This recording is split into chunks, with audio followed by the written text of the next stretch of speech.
Hey guys, welcome to the Rusty Beauty's Garage and to another We Would Start and Run video.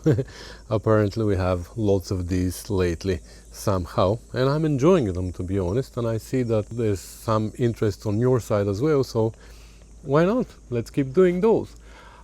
This time we have this 1974 TR6, early 1974, I believe it's January, that is in a pretty rough shape, I would say, but this is what it looks like after it's been cleaned, and actually I've done a little bit of work on it. I'm gonna show you what it looked like when it came. It was pretty bad. I ended up cleaning it first and cleaning up the interior and even the boot, because there were mice nests and I just didn't want to bring it into the shop like that.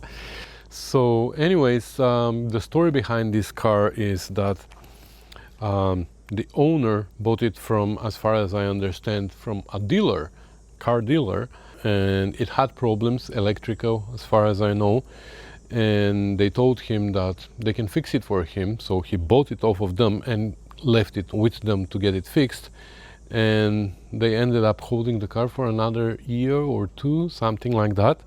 They were barely finding time to work on it, apparently, until he finally got fed up and picked it up unfinished. And of course the car wasn't running right and all the electrical problems were still there. He said it was in a much worse shape when he picked it up than when he actually paid for it, like when he actually bought it from them. Anyway, he ended up holding it for another year or two, as far as I know, and he called me, I think a year ago, asking me if I can do some electrical work on it to make it run again and work properly. So finally the car is here for that. But he asked me also to first inspect the frame and everything underneath to make sure that the work is worth done, because if the frame is bad, then he doesn't want me to do anything on it, obviously. So that's what we're gonna do. My first impression was that when we even roll it out of the flatbed, it was clunking. There was something clunking underneath, and one of the brakes, I think the rear left, is pretty tight. We can't even push the car around. So anyways, I've obviously done the inspection and all that by now, and I know what the situation is, but I'm gonna walk you through it now. So without further ado, let's get crack-a-lacking.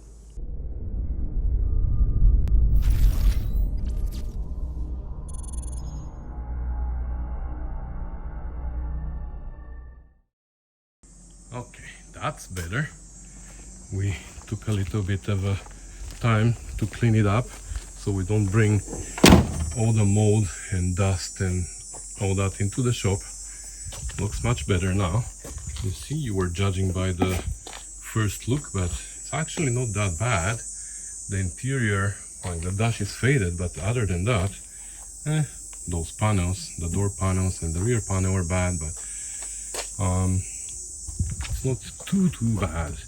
Here the paint is peeling, but I don't think there's, I don't know, does feel like solid metal underneath. Maybe I'm wrong, I don't know. Can we see anything from this side? Not much.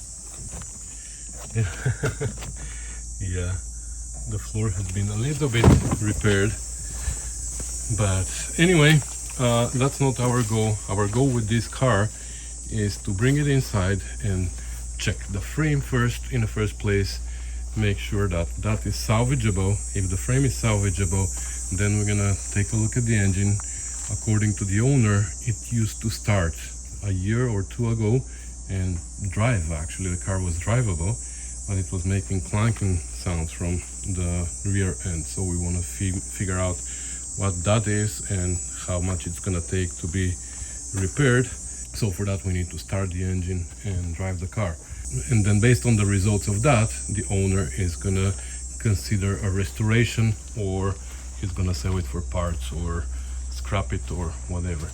But in order to drive it, we need clutch and brakes, and somehow the brakes go all the way to the floor but the clutch, look at the clutch pedal, like I'm putting all my weight on it, it doesn't want to budge. Like, I have no idea what can cause that. I'm hoping the linkage somehow is seized underneath here on the pedal, but no, the pedal actually has the backlash, but once it hits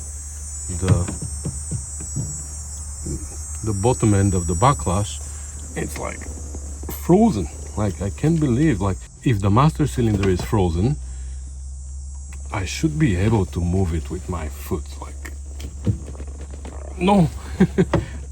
I think I'm bending something, like, I don't know. Anyway, so because the hoist is taken right now, we're doing another car on the hoist. Maybe that's what we're gonna start with. We're gonna try to take out the master cylinder and see what's going on there, and I'm gonna go a little bit backwards. But at least now that it is nice and clean, we can work comfortably inside.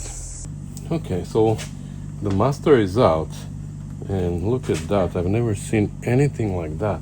Like, it is so seized that I couldn't push it with my foot. Now I drained it from here. I don't want to squirt like crazy here. Wow. I want to make it go in first so I can blow it out after, but I don't know if there's any fluid inside.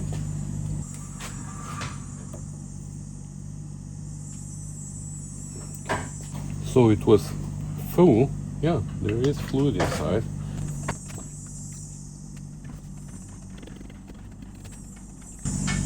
So hopefully we can push it back in. I mean, in this way. Wow. I think it's better if I go downstairs and find another cylinder. This one is like, I don't know if we're gonna be able to salvage this one.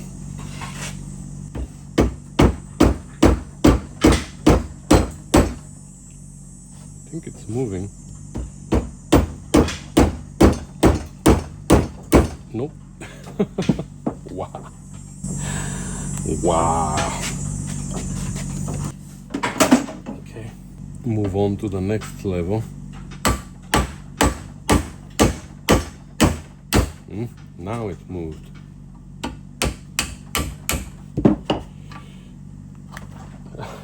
Look at that. Not only it's moving, but it's coming back also. Okay, let's take it apart and clean it. And unfortunately I don't have a rebuild kit, but we don't want to invest too much parts and labor in this car before we determine whether it's gonna be restored or not.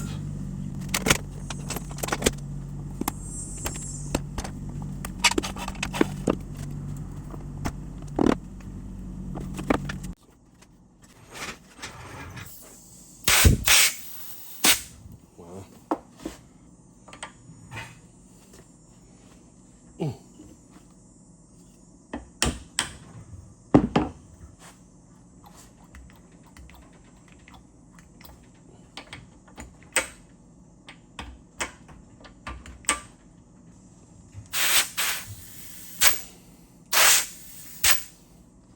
You know what? Instead of taking it apart and making it worse, let's just assemble it the way it is. And if we decide to deal with this car, if the owner decides to deal with this car, then we can address it. I mean, we're gonna buy a rebuild kit or maybe a new cylinder and we're gonna replace it. But I think that's good enough now to test drive the car. So I'm just gonna clean the external part and a little bit here, whatever that is, and we're gonna put it back. I mean, if we knew that we were gonna restore this car, or the owner was gonna restore this car, then of course it's not worth putting it back like this. But just for a test drive, it's fine. All right, it's another day and it's raining. But Nick is today in the shop helping me. So I'm figuring out different things here for him to do, and one of them is this car. We put the master cylinder back the other day, and now I just made him connect the lines to the slave underneath and all that. So now we can fill up the clutch system and try to bleed it. The other day I filled up the brakes here. I put a little bit of brake fluid in the reservoir here for the front brakes, and it started leaking right away from the PDWA down there, and out of all places it's leaking from the switch, which is telling me that the plunger inside the PDWA needs new seals. Normally, even if you remove the switch, it shouldn't leak from there. The switch is not meant to hold the brake fluid inside. The seals are. We have a seal on the plunger on this side and a seal on the plunger on this side of the switch, so in the middle where the switch is, it should be dry, but it isn't. So we're gonna leave the brakes for now. We're not gonna do anything about it. If we drive it, really, I don't even know if we're gonna put it on the road or something. We just want to start the engine and be able to put it on the hoist and assess the frame before we do anything. But if we decide that we're gonna put it on the road, what I'm gonna do is I'm gonna take out the switch and I'm gonna put a bolt there, and we can plug that hole so we can actually use the brakes, even though the front and the rear are gonna be connected through the PDWA. That's fine. But anyways, I'm jumping ahead of myself. First of all, I wanna fix the clutch, and then while I'm working on another car, Nick is gonna come here and he's gonna start going through the procedures here to see if we can start it. I mean, we're gonna check the ignition system, we're gonna check if everything is working properly, we're gonna check coolant, oil, and fuel system, and we're gonna attempt to start it. And if it starts, we're gonna see if it drives and if we can put it on the hoist. Okay, so we bled the clutch, and now we actually have pedal, which is great. In order to start the engine, first thing we're gonna do is we're gonna check the oil. We're gonna pull out all the spark plugs and we're gonna make sure they're nice and clean. We're gonna check if we have spark. We're gonna make sure that the first cylinder is where it's supposed to be, here, because sometimes when they take out the distributors. How is the oil? Good. It's past the second line. We have too much? Slightly. Well, let's see what it smells like. It doesn't smell like gas. But you see? Yeah. What happens is sometimes when cars sit for a long time, the fuel pump goes bad and allows fuel to go into the oil system. The fuel pump has a diaphragm which has fuel on top, and that diaphragm goes up and down, and that's how it pumps fuel. However, if that diaphragm goes bad, the fuel from above the diaphragm goes through the diaphragm, and through the fuel pump it goes into the crankcase and fills the oil system with fuel, which dilutes the oil. And when you keep driving your car like that, your engine goes bad. Like, the diluted oil allows everything to wear super fast. So this is the first thing to check once you find that you have too much oil in the system. This one didn't smell like fuel, but we're gonna check it again after. Our first cylinder is where it's supposed to be. Sometimes when they take the distributor out and the drive gear underneath and they put it back, they put it in the wrong way, and your first cylinder ends up here, let's say, which is not a problem as long as you know that your first cylinder is there. I've seen cars with first cylinder being in all kinds of the clockwork here. So this one is where it's supposed to be, and from there we have 1, 5, 3, 6, 2, 4. So this is correct. These wires actually feel really good. They're silicone. So let's take the distributor cap out, check what we have there. Looks like we have points. Yeah, we only have one wire. If we have electronic ignition, then we have two wires there connecting the positive also to the coil. We have points, so we want to check those. We want to check the spark plugs, all of them, what they look like, and we're gonna go from there. Okay, so it looks like someone took good care of this car at some point, because we have a new cap. The distributor cap is brand new. Inside looks great. The wires, as we said, were silicone. The rotor doesn't look great here, but Nick is gonna clean it up a little bit. The points look like they're new. I opened them and closed them a little bit, and they look great. So once Nick pulls out the spark plugs, we're gonna turn the engine, so we put a cam on the points to open them, and then we're gonna measure the gap. This gap needs to be 15 thou, because if it is more, we're gonna have a shorter dwell. If the gap is too small, then we're gonna have a too long of a dwell. So when it is 15 thou, is perfect. We're gonna measure also the coil to make sure that we have 3 ohms between the terminals here, and about 10,000 ohms or 10 kilo ohms between the inside of the coil and the negative. I just realized this is actually a ballasted system, because we have 2 wires here. One is our ballast wire, so this coil should be 1.5 ohms here. And it is actually hot because we forgot the car in ignition, with ignition on, which when we played with the points here, they started sparking, which tells me that the ignition system works well, but that's when we realized that the ignition was on. Okay, so the spark plugs are out, and all of them are pretty black. I don't know how to show it, it's pretty dark here, but black dry sud, which means the car was running rich. And that doesn't mean anything, because sometimes when you idle a car for too long, they just get like a little bit fouled. But it is possible that when it is running on higher RPM under load, it's running well, because that's the one of the cons of the side draft carburetors, SUs and Strombergs. You don't have separate adjustment for the mixture at high RPM under load and at idle. So sometimes when you adjust the mixture to be good for idle, it is lean at higher RPM, or it is rich at higher RPM, I don't know. But by adjusting it to be good at load, sometimes it runs rich at idle, and it is what it is. So we're not gonna touch mixture for now. We're gonna clean the spark plugs. We're gonna put them back in. Just first we're gonna turn the engine so we can adjust so we can see the points. Are you spinning the fan? Yeah. Okay. So right now, right here, the points should be fully open.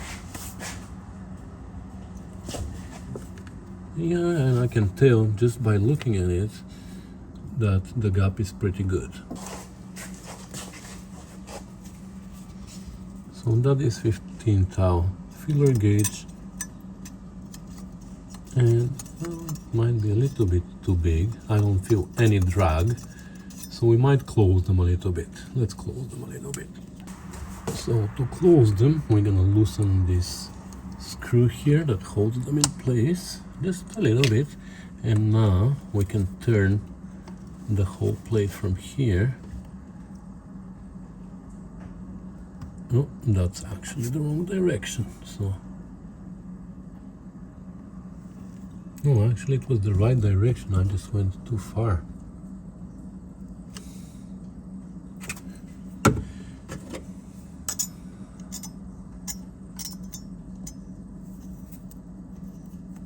Now it's perfect, with just a little bit of drag. And now we can tighten this. Oops, sorry. You hit your viewers. I kicked their butt. And after we tighten it, we go again and test, because we might have moved a little bit, but I can tell it's good. Yeah, my eyes are so good at measuring stuff. Okay, usually how I clean the spark plugs is with acetylene torch, or with even map torch. I take and I burn the carbon, and it works really well for me. But now I'm out of acetylene, and I'm out of map for my torch, so I don't have any heat source. So I basically clean them on the wire wheel, which is not great, but it is better than being fouled like this. And of course, we're gonna gap them, make sure that the gap is 25 thou. So I have this gapping tool.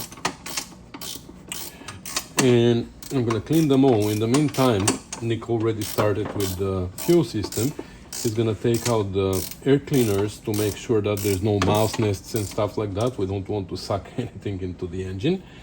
So we're gonna pull this air cleaner out. We're gonna make sure that the pistons inside, the air valves, are going up and down slowly, smoothly. We're gonna check if there's oil inside the dashboards, and we're gonna go from there. So now here we have these air valves that have the needles underneath, and this one is seized. They're supposed to go up and down easily. This one is seized, doesn't move at all. This one moves, you see? Goes up and comes back down. Well, it doesn't come back down. Go back. Yeah. So we have to make the move smooth here. So let's take out the top of the carbs, and we're gonna check why. Phillips? Yeah. One got stuck. How did, oh, fell down. Okay. So this one is not too bad. I just opened it way too far high. But anyways, we're gonna open the top of the carbs to check also the diaphragms, because there's some rubber diaphragms in there.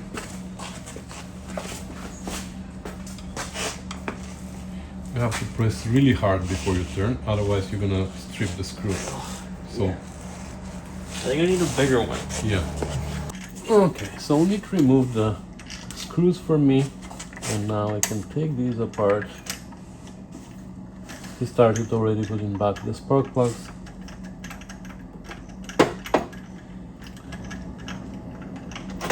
And this is the piston that was going up and down, no problem. So now we have to be careful not to cut the diaphragm here.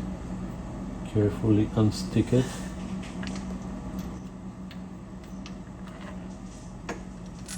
Okay. So, in a good shape. Needle looks straight. I wonder why the other one was stuck. And there's even a little bit of oil still inside, which is good. We're gonna top them up. The other thing that we want to check here is these two holes here on the piston.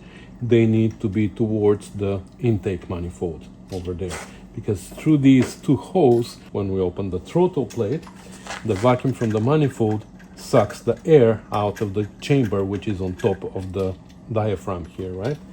The chamber that is formed between the dome and the diaphragm. When the air is sucked out through these two holes, the piston goes up and lifts the needle up, and when the needle goes up, you know what happens. More fuel gets sucked from the jet. So these two holes are installed properly, and here on the left we have a little tab on the diaphragm that fits inside the hole here. So this is good.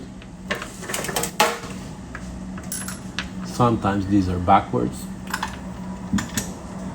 Now I'm curious why this piston is not going up or down, and it looks like it came out together with the dome, so it's probably seized in the dome here.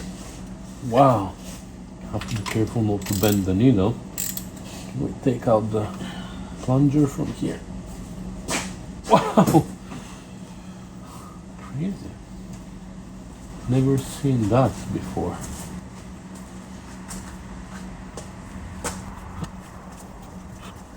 Wow. Okay, let's go on the vise. Wow.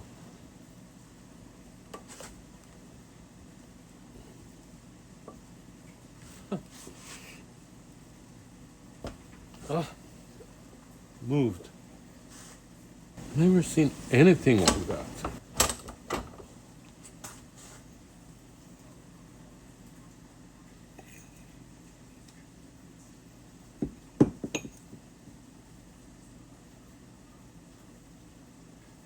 Okay.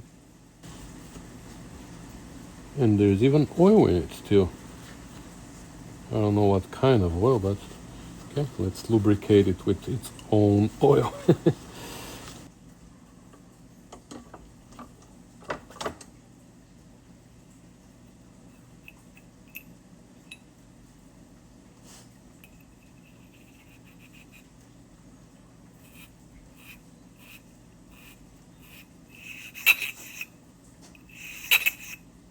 How do you have such a specific tool?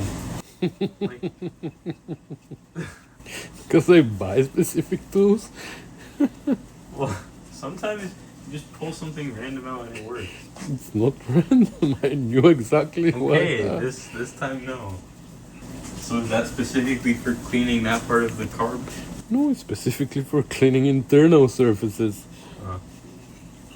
Okay, that's much better now.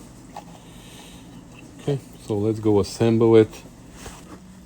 Okay, so we put them back together, fill them up with oil, and now everything moves nice and smooth. Perfect. Let's go back to the other side for a moment.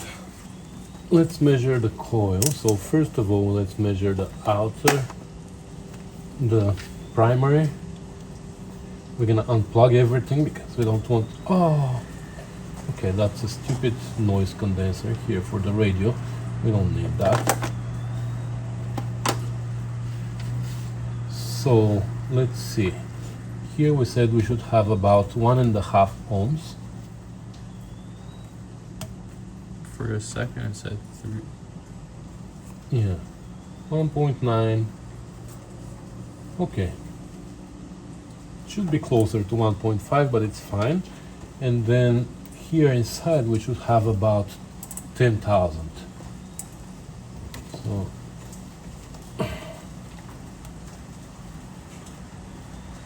You're getting the right scale? yeah, we have 5,000.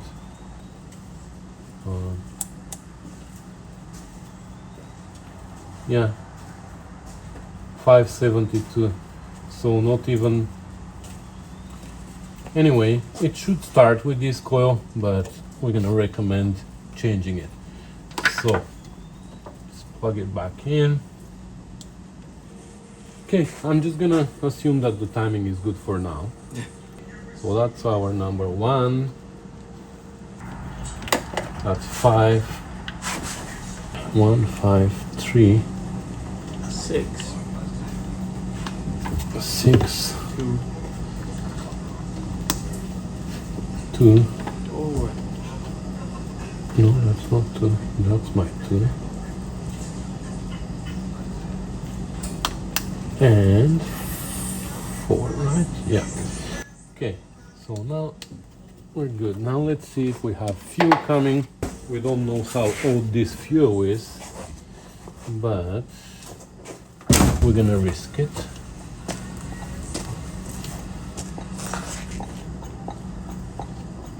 You You can actually, yeah, you can actually hear it coming to the curbs. I can hear the pumping. So now it should start. See?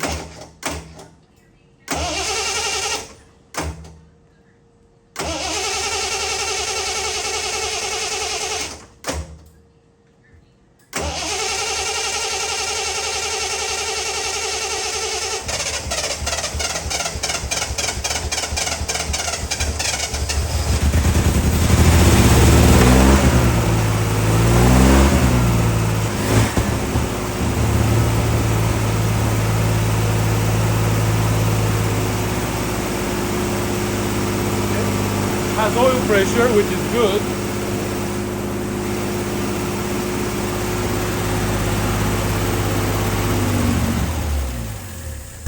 And she died. Good, because we want to check the coolant now. We haven't checked that before. I just wanted to see if it was gonna start. She runs.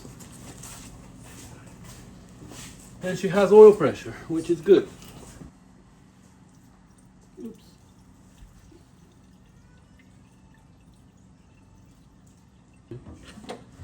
So it wasn't totally empty.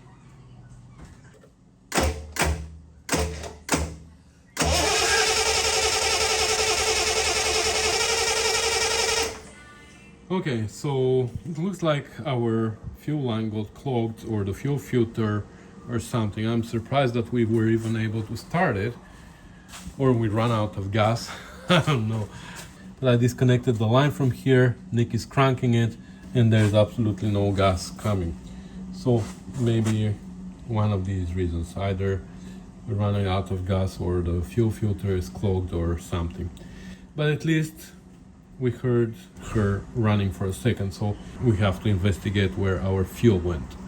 Okay, that's so weird. It's crazy. I'm looking at the gas tank. It is dry. I don't know if you see inside, but there's absolutely no fuel. Can you focus down there? Okay, we can focus in, but there's absolutely no fuel in the gas tank, which is good news actually, because if we had bad fuel inside, it was going to be bad, and the tank doesn't look bad. So we're going to have to refuel, and then we can start her again and run her for a little bit longer, but it didn't sound bad at all. All right, it's another day, and I have a little bit of fuel here that we're going to put in the gas tank of this car, and we're going to try to start it again and maybe drive it. I can feel a clunk from the rear end when I'm pushing the car around. So I just want to drive it maybe just a little bit here on my driveway. I don't want to go on the road. We don't have brakes. The e-brake works, so we're fine for a driveway drive. But yeah, then I want to put it on the hoist and go underneath and inspect it, because like I said many times already, I guess, we are supposed to just assess it and let Richard know what the situation is, so he can decide whether he wants to invest anything in this car or not. Okay. So let's prime it a little bit, the fuel system.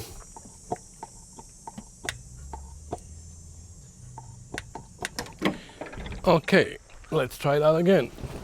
I don't know if the battery is holding. Have choke. Oh.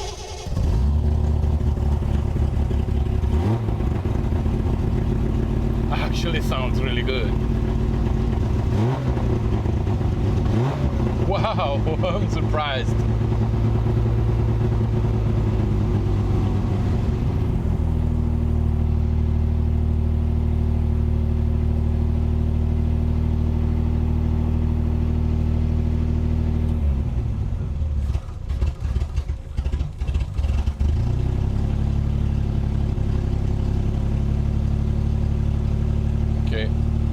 Oil pressure is about 50, 55 maybe, but this is like pretty high RPM and the engine is still cold.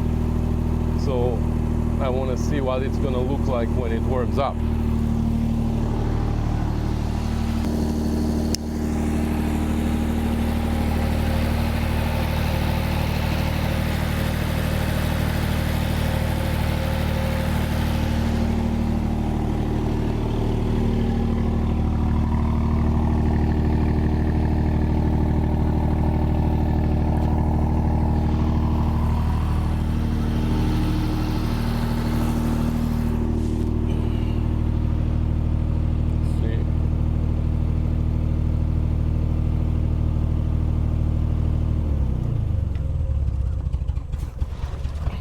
Don't die.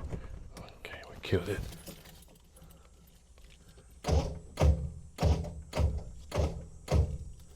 Huh.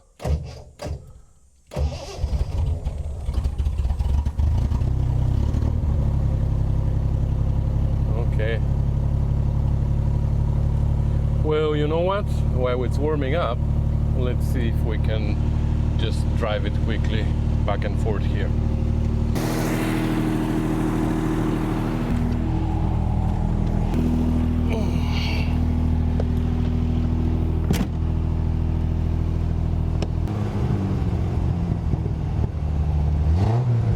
Okay. Holy crap. Do you hear that? Oh my god. What is that? I think the differential is shot. Yeah. That happens as soon as I release the clutch. Not when I'm going backwards. Yeah.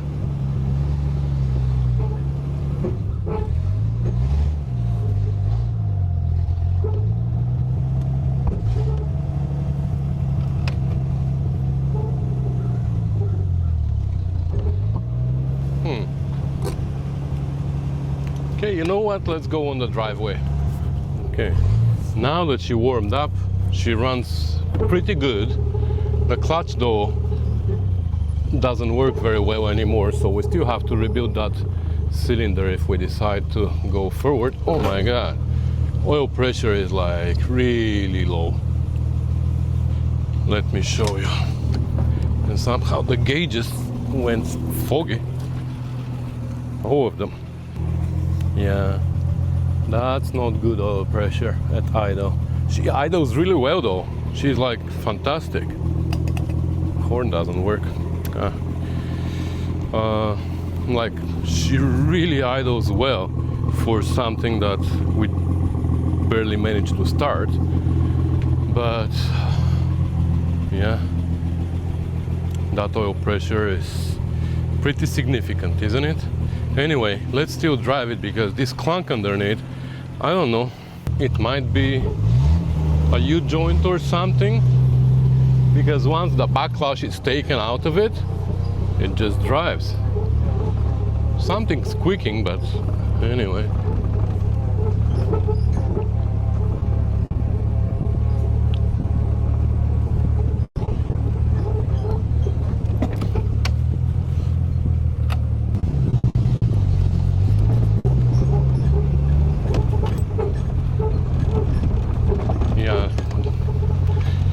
Clutch is not good anymore, barely able to put in gear.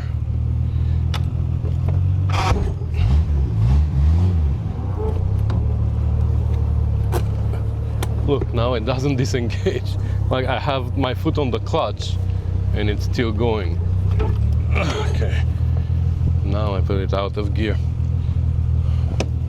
Yeah, let's put it on the hoist and see what this clunking noise is. Oh my god. Okay, before we put it in the air, I just wanted to point something that I noticed when it was on the flatbed, when it arrived. I think it was a little bit more expressed on there, but if you look at this rear wheel, not only the camber, but you see how you can see it kind of sticking out of the fender. If we line up the two fenders, make a line, so the two fenders are lined up in our point of view, and the tire is sticking out, lined up with the bumper kind of, right? This one, you barely see. I mean, I don't know, maybe it's just me, but I have the feeling that this wheel is much further in than this one. I don't know. Anyway, that's one thing that I noticed. Just wanted to show it here. So now let's put her up in the air and see what's going on underneath.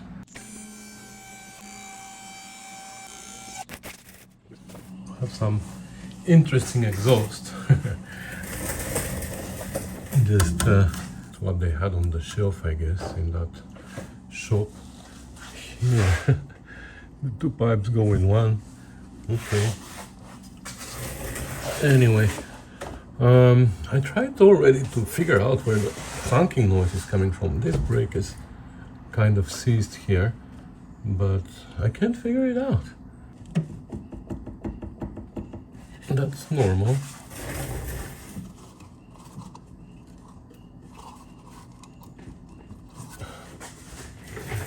Here. Yeah, this is not great. I mean, the splines are not great, but looks like the U-joint is in a good shape. I don't think that's the noise. I mean, these are the splines, but it's not great, but you can still hear it from this side. What about this U-joint? Yeah. All the U-joints need to be replaced, but it's not that bad. Anyway, let's move on forward.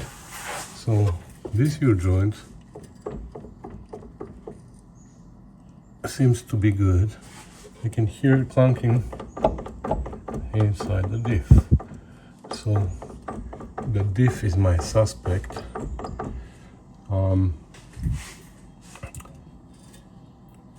The diff mount, I don't know, doesn't look to be cracked, but many times you can't really see it. Oh yeah, the diff mount is snapped. I don't know if you see it up there, right here. Yeah, so probably that's the big clunk. Okay, well, it's not too bad, but look at the frame though. This is telling me story here. This is telling me that we have a huge portion here under the t-shirt that is rusted pretty bad, and I can already tell that somebody dealt with the trailing arms not really well. They just patched them on the outside. Oh my god, look at that. Oh, they bolted it, they bolted the patch to the bracket. Oh my god, it's bad. Look at the rust on the seal. The seal is split. Okay, holy moly. So the seal is split here, and look at this. This is patched with the piece on top. So the floor drop here was rotten, and they just put a piece on top and kind of welded it here and here. Rust here. I guess that's the bottom of the seat. Anyway, let's continue inspecting the frame. So this trailing arm, I don't think it's been touched. This is all rust here underneath. You see, it's already bent. Okay. Here again, patched. Problem with the trailing arm supports is not when they rust outside. The problem is when they rust inside, because there's bracing inside here, like a internal structure that holds it from collapsing when you tighten these bolts. Patching it on the outside doesn't do anything. You need to replace the inner structure. What is this? Like what the heck?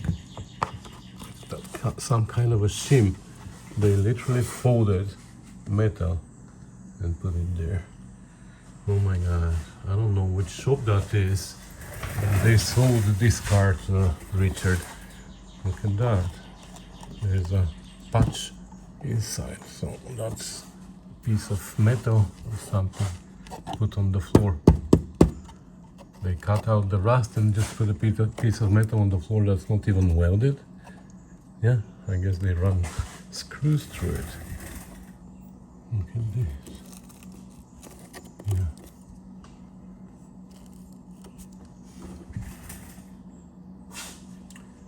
This is also patched here on the outside, and if that's a patch or just body filler, there's something. Yeah, unfortunately, I don't have very good news for Richard. This car needs everything. Look at the other side. Same here, look at that. Yeah. It needs seals, inner seals. It needs lots of things. Look at that. That's all body filler. They literally put a ton of body filler here. Like, or this is a patch, and then they transitioned it here made a nice and smooth shape. I've seen things like that before. My friend Carlos was doing that. Fucking ridiculous. Oil leaks and stuff, that's normal. Yeah.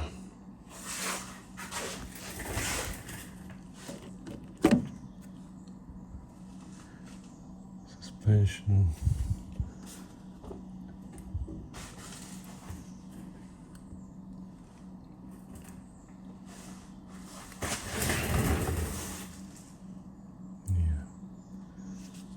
Needs a lot of work, unfortunately.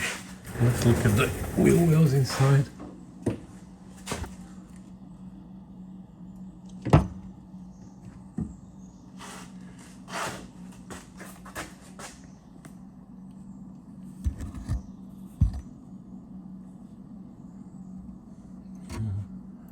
Is that rust up there? Yeah.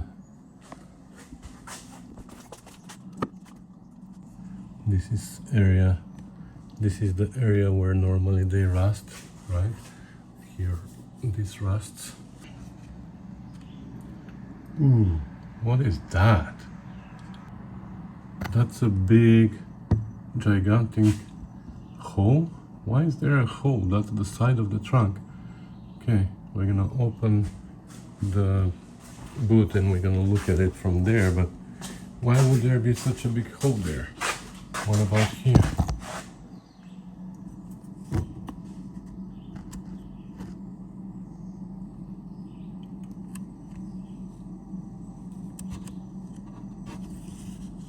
Here it's better.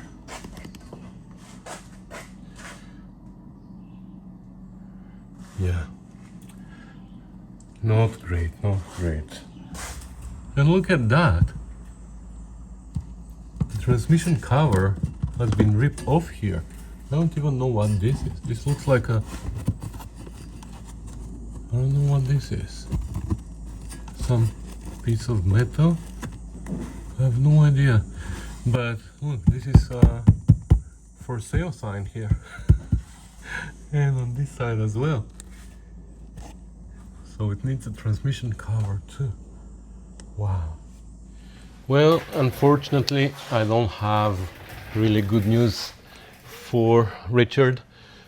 The car is in much worse shape than what I expected. He asked me if I can work on the electrical after I look at the frame and make sure that the frame is okay. So that's why we brought the car here, but it turns out that it has all kinds of issues. So the engine is like running great, sounds great, except low oil pressure, so that needs to be addressed. Whether it's partial rebuild or full rebuild, I don't know. I think if you ask me, best way is take the engine apart completely and see everything that needs to be done on it, and not start with just rebuilding bottom end and stuff like that. But anyway, so that's the engine. Transmission and differential, I can't really tell. I drove the car in first and second gear and reverse, and transmission felt okay. Clutch felt okay when the master cylinder was holding in the beginning, and then it started sinking again. But it's something that we can fix, no problem. The differential, I can't really tell because of the snapped mount on the frame, but I think it has a little bit too big of a lash here on the input shaft, so this is telling me the rack and pinion are far apart. So the differential might need to be rebuilt. Suspension, I would rebuild the whole suspension. And then of course the frame, that is a lot of work, but it's doable. Brakes, all the brake lines need to be replaced. I see they're kind of corroded here. And of course the big one is the body. It needs floors, it needs seals, it needs inner seals. So in 2 words, in conclusion, this is not a car that needs repair, it's a car that needs full restoration, frame off. And to be honest, if you consider it a project car, then it's excellent. I mean, this is a really good project to start with. Anyways, so these are my news for Richard. I'm gonna go and send him an email now, and we'll see what he's gonna decide, because his options were repair it, sell it as is, part it out, or scrap it. So I'm gonna let him know everything that I found here. I'm gonna let him make a decision. My advice would be sell it as is. If you don't want to restore it completely, sell it as is as a project. Somebody might be interested to restore it. It's kind of like my TR6, right? If I was looking for a TR6 project, I would have definitely considered this one because it's a good project. But anyway, we will see where we're gonna go with this car. So that's gonna be everything for today. Thank you guys for watching, commenting, subscribing, sharing, and supporting the channel. It's really appreciated. Thank you so much to all the patrons who donate every month $5, $10, or $20. Thank you to everybody who sent PayPal through my link Buy Me a Beer. Some people send me $5, some people send me $20, some people send me $200. So it is really, really, really, really, really, really, really appreciated, guys. I don't know how to thank you enough for that. But like I said, this allows me to spend more time on the computer editing these videos that many of you are so interested in. So thank you for that as well. Anyway, stay tuned for the TR3 coming up soon. The TR3 that I showed you recently. The owner of that car decided to go all in and do all the repairs that are needed to the car, all the upgrades, like for example rack and pinion conversion for the steering, which was sloppy, and everything that is needed. We're gonna rebuild the suspension, brakes, we're gonna refresh that car completely, because the engine is solid, the body is solid, the frame is solid, it just needs refreshing. So that's one. And then I also owe you videos of the Spitfire, the green Spitfire that I delivered months ago. Peter is driving it around and he's actually very happy with it. He called me the other day and I got scared because I thought he had some kind of issue with the car, but he told me that he is happy with how the car drives. He just needs his seats restored now because they were ripped and whatever. So maybe that's a winter project for him. So stay tuned for that as well. So anyway, I'm rambling. I want to thank you once again for everything that you do for me, guys, and I'll see you in the next one. Bye.